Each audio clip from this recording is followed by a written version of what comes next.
La science, c'est l'arme absolue de notre civilisation, au-delà même de la religion et de la morale. La preuve scientifique exclut souvent tout débat. Depuis qu'on est tout petit, on nous apprend ou on sait tous que la science, c'est la vérité. La vérité scientifique, c'est une vérité indiscutable et réelle. Que si c'est scientifiquement prouvé, ça ne peut être que juste. Mais est-ce que c'est forcément et toujours le cas? Prenons exemple de l'industrie du tabac.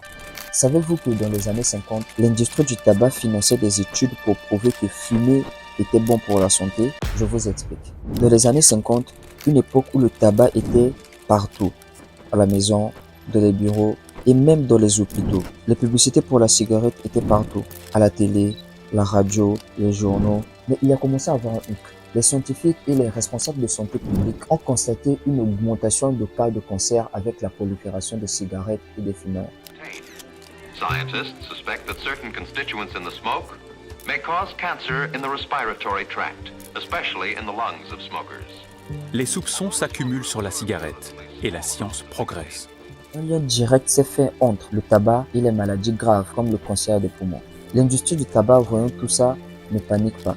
Ils se rassemblent dans un conglomérat et se décident de mettre en place un plan machiavélique, celui de contrôler la science. Confrontés au progrès de la science, les fabricants de cigarettes ont un plan. Ils lancent une campagne pour dire « Nous sommes conscients de ce que dit la science. Nous pensons qu'il y a des problèmes et cela nous préoccupe profondément. Nous nous engageons à aider la recherche sur le tabac et la santé. » Ces entreprises de tabac se sont donc décidées d'aider les chercheurs à découvrir les différentes causes et origines du cancer des poumons.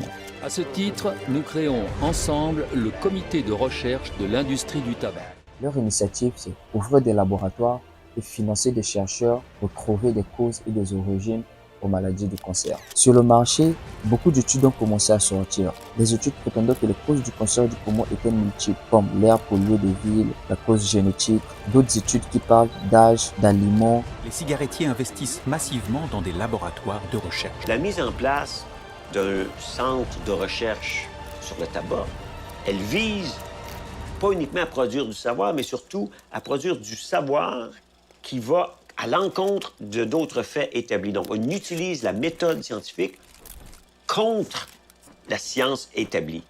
C'est vraiment utiliser la science contre elle-même. Investir dans la recherche scientifique pour discréditer la science, c'est un renversement. Il y a donc eu beaucoup d'études qui prouvaient les différentes causes et origines du cancer. Ils ont financé ce que j'appelle des recherches de diversion. L'idée, par exemple, c'était de financer des recherches sur la relation entre le radon et le cancer du poumon, ou entre l'amiante et le cancer du poumon.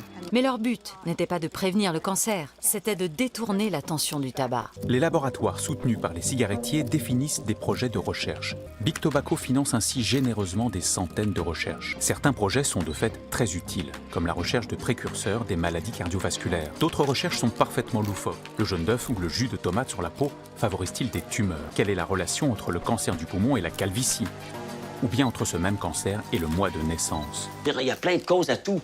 On ne peut pas établir la cause. Le but, c'est de dire qu'on ne peut pas établir la cause. C'est de semer de l'ignorance en noyant le poisson dans une multiplication de données. La cigarette, selon l'industrie, ne serait au fond qu'un facteur mineur parmi d'autres. Ce qui faisait que le tabac n'était plus origine ou la cause principale de l'augmentation du cancer. Détourner les soupçons en multipliant les suspects est une stratégie efficace. D'autant plus que le cancer du poumon peut sans doute s'expliquer par une combinaison de facteurs. Et dans ces amas de résultats, le tabac ne devient qu'une cause de plus parmi tant d'autres. La vérité qui est cet élément se noie dans différents types d'informations et différents types de résultats. Et qu'est-ce qui s'est passé? Pendant des années et des décennies, les gens ont continué à fumer en se disant que ce n'est pas que le tabac qui est cause du cancer et la commercialisation du tabac a continué.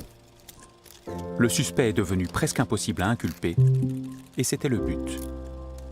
Mais on reviendra sur cette étude plus tard. Ce qui ressort de cet événement, c'est que le scientifiquement prouvé n'est pas forcément vrai ou n'est pas forcément à prendre au mot. Et ce, pour 3 raisons que nous allons voir sur cette vidéo.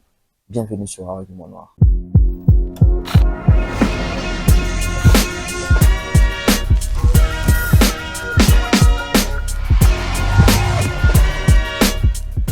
Bonjour et bienvenue sur Argument Noir. Ici, on vous parle de sujets culturels pour vous former, vous informer et pour vous sensibiliser. Si c'est le genre de sujet qui t'intéresse, abonne-toi et active la cloche de notification parce que Dieu l'aura arrive. Allons-y. La science, à la base, est un outil conçu pour comprendre le monde. Mais faire des recherches coûte cher. Il faut payer des laboratoires, des équipements, des chercheurs et gérer les publications et les documentations. Et souvent, ce sont des gouvernements et des grandes entreprises qui financent ces recherches-là. Or, une personne ne peut facilement dépenser son argent sans avoir un retour sur investissement. Ce qui veut dire que la plupart des entreprises ou des personnes qui financent des études scientifiques cherchent souvent des avantages ou un retour sur investissement. Ce qui fait qu'à la longue, la plupart des études sont biaisées ou sont tournées à l'avantage de ceux qui financent ces études. Imagine une entreprise qui dépense des millions pour créer une molécule qu'on découvre que ce médicament est nocif pour la santé. Dans certains cas, les effets secondaires et négatifs sont volontairement cachés ou minimisés, d'où on dit souvent de ne pas acheter des produits pharmaceutiques ou des médicaments de la rue. Mais ça, c'est un autre sujet. Un exemple tristement célèbre est celui de l'oxytocine, un antidouleur fabriqué par Purdue Pharma. Pendant des années, cette entreprise a financé des études pour prouver ou pour minimiser les risques de dépendance ou la dangerosité de leurs produits. Genre, ils ont fait un produit qui est nocif, ils le savent, et au lieu de dépenser de l'argent pour remédier à cela, ils ont payé des scientifiques et des recherches pour prouver ou pour démontrer les bienfaits sur la santé et sur la vie des gens. Pendant ce temps, eux, ils continuent à inonder le marché des produits qui étaient bien évidemment nocifs pour la santé en toute impunité. On a également le cas de l'industrie alimentaire avec le sucre. Le sucre a longtemps été épargné par des critiques et ce n'est pas un hasard. Dans les années 1960, des documents relevés bien plus tard ont montré que des chercheurs avaient été payés par l'industrie du sucre pour détourner l'attention sur ses effets néfastes sur la santé. Le sucre est-il toxique? J'en suis persuadé.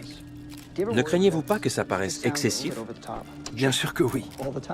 Mais c'est la vérité. Vous dites que le sucre est un poison. À haute dose, le sucre est très pernicieux.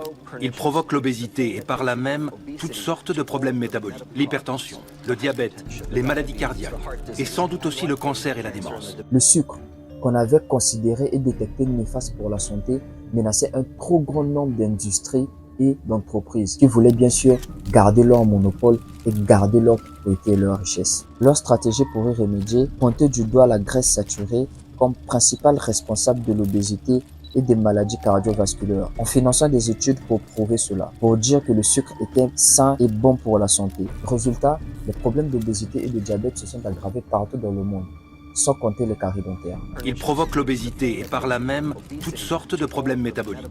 L'hypertension, le diabète, les maladies cardiaques et sans doute aussi le cancer et la démence. Aujourd'hui, un tiers des Américains est atteint de stéatose hépatique, une maladie qui avant 1980 n'était même pas répertoriée. Ces exemples montrent comment l'argent et les intérêts économiques biaisent et dirigent les recherches scientifiques ou les résultats scientifiques dans une direction ou dans une autre. Mais il n'y a pas que ça. Poursuivons.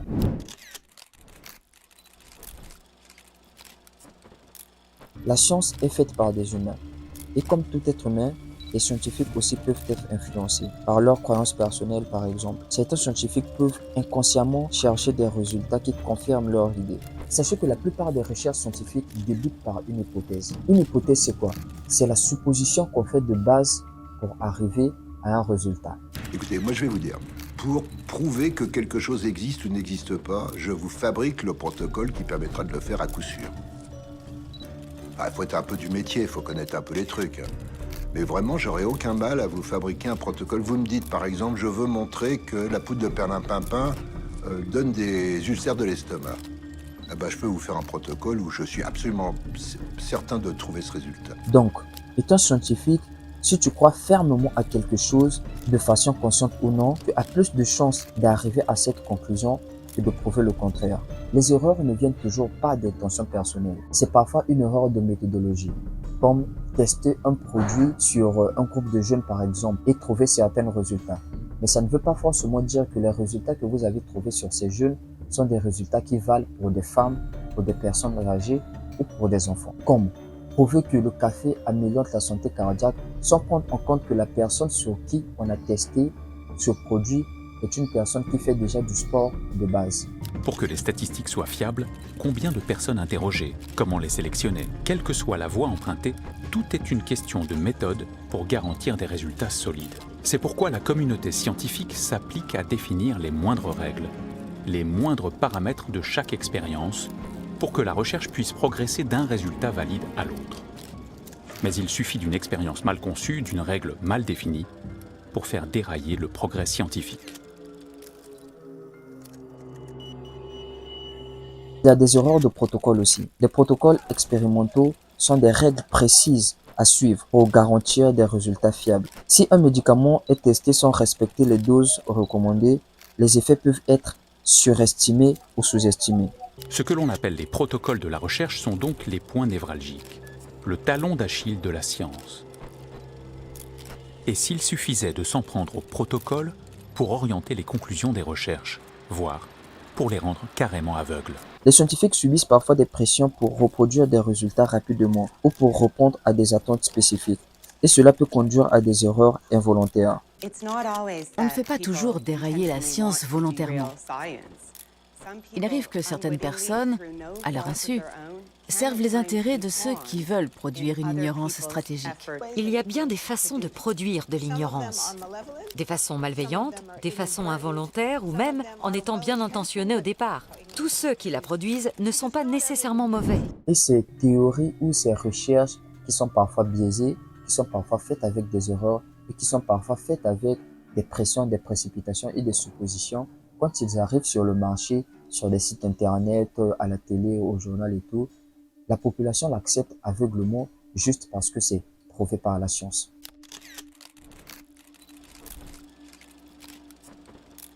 Le prix Nobel. Le fantasme ou le rêve de chaque scientifique est de devenir la référence dans ce domaine, comme Louis Pasteur avec les vaccins ou Einstein avec la relativité. Être publié dans une revue prestigieuse ou devenir la référence dans ce domaine peut devenir une motivation puissante. Cette quête de reconnaissance peut inciter certains chercheurs à exagérer l'importance de leurs résultats pour rendre leurs recherches plus attrayantes. Ignorer certaines données qui contredisent leur hypothèse. Prendre des raccourcis méthodiques. Le cas des souris par exemple. Tout commence dans des catalogues de souris et de rats de laboratoire.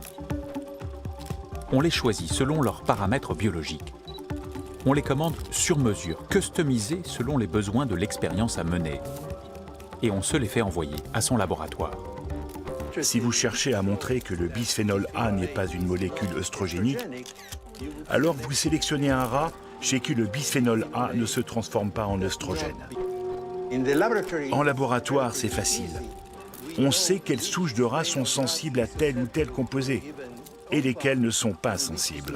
Dans le monde académique, la publication est souvent synonyme de survie professionnelle. C'est-à-dire, pour garder ta notoriété ou pour garder une bonne image, les chercheurs doivent publier régulièrement pour conserver leur poste ou en obtenir d'autres, recevoir des financements pour des projets, renforcer leur réputation dans leur domaine. Cela crée un environnement compétitif qui peut conduire à des pratiques peu orthodoxes, ce qui a causé une explosion des études et des revues où la qualité scientifique est négligée au profit de la quantité. Une génération de scientifiques, ce qui compte de plus en plus de nos jours, c'est est-ce que je peux déposer un brevet? Sinon, ça ne m'intéresse pas. La compétition actuelle oriente la science dans une certaine direction. Quand dans un environnement pareil, une grosse industrie comme le sucre ou le tabac recherche des chercheurs pour leur financer et faire des études pour confirmer certains faits ou pour masquer certaines idées, ils en trouveraient beaucoup de scientifiques. Parce que déjà publier pour des grandes entreprises veut déjà dire que tu seras médiatisé, car ils vont médiatiser tes recherches, veut dire que tu auras une grosse notoriété, et veut dire que tu auras des subventions et des financements. Ce qui fait que sur le marché, on a une inondation des revues et des études scientifiques qui prouvent tout et n'importe quoi, qui disent beaucoup de choses et leur contraire. Maintenant, vous savez pourquoi. Voilà comment on se retrouve dans un marché scientifique rempli de bordel, avec des études sur tout et rien, qui se contredisent et qui s'entremêlent, parfois pour dissoudre la vérité, parfois pour remplir un vide. Donc, la science est un outil fait par des hommes et pour des hommes. Et comme tout outil, on peut faire une bonne comme une mauvaise utilisation. C'est à toi qui veux utiliser cet outil de savoir quoi faire, de savoir si tu devrais l'accepter ou non. C'était Frido sur Argument Noir. Merci beaucoup.